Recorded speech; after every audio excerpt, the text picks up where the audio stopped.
सरकार कोई भी ऐसी आवाज जो उनके खिलाफ या उनके एजेंडे के खिलाफ मजबूत आवाज पार्लियामेंट के अंदर है, उस आवाज को दबाना चाहते हैं। लेकिन हम दबने वाले लोगों में से नहीं हैं। कहां पार्टी लाइन से अलग हो गए दानिश अली, और आखिर क्या वजह रही कि मायावती ने उन्हें 6 साल के लिए पार्टी से बाहर का रास्ता दिखा दिया।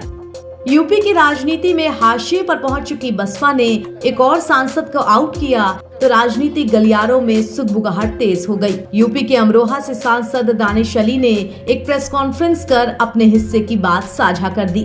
अपनी आवाज को बुलंद किया है, चाहे अगस्त 2019 में जब जब मैं संसदीय दल का नेता था तो कुछ बिल्स जिन पर पार्टी की लाइन थोड़ी कंफ्यूजन में था हमारा मामला, तो हमने अपनी लाइन बिल्कुल स्ट्रेट ली और उसकी सजा मुझे भुगतनी पड़ी, चाहे वो एनआईए या राइट टू इंफॉर्मेशन एक्ट का अमेंडमेंट बिल हो या 370 हो या ट्रिपल तलाक हो या सी, जो भी बिल्स थे उन पर मैंने अपनी लाइन स्ट्रेट रखी और मुझे संसदीय दल के नेता पद से हटाया गया। मैंने उसको कबूल किया।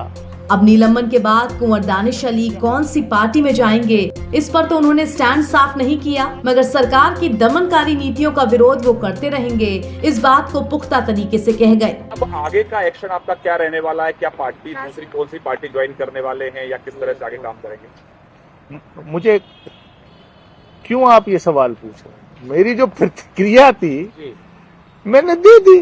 दानिश भाई, एक सवाल ये है, जो आरोप आपने लगाया है या जो भी बात आप कह रहे हैं अपनी प्रतिक्रिया के तौर पर, ऐसा लग रहा है कि विपक्ष इन तमाम आरोपों को सरकार पर लगाता रहा है कि चाहे बिलों के मामले में आपने कहा तलाक 370 ये सब, और पूंजीपतियों का जो इशू है, क्या सरकार का सपोर्ट अंदरूनी तौर पर छिपे हुए बसपा कर रही थी? ये कहने का मकसद है कि चाहे पूंजीपतियों के आप बंदरगाह की बात करें, सब चीजें ये सरकार पर आरोप लगते रहे हैं। ये इसके पीछे आप क्या कहना चाहते हैं कि बसपा भी छिपा हुआ समर्थन? मैं ये कह रहा हूं कि मैंने सरकार की इन सारी दमनकारी नीतियों का, इन सारी जनता विरोधी, नौजवान विरोधी नीतियों का विरोध किया है। क्या ये विरोध करना पार्टी विरोधी गतिविधि है? ये मेरा सवाल है।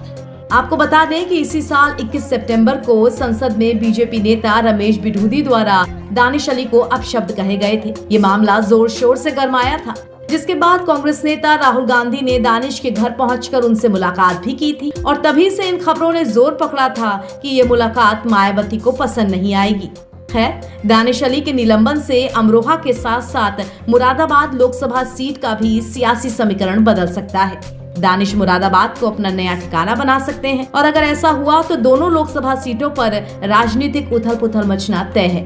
एनबीटी ऑनलाइन की रिपोर्ट।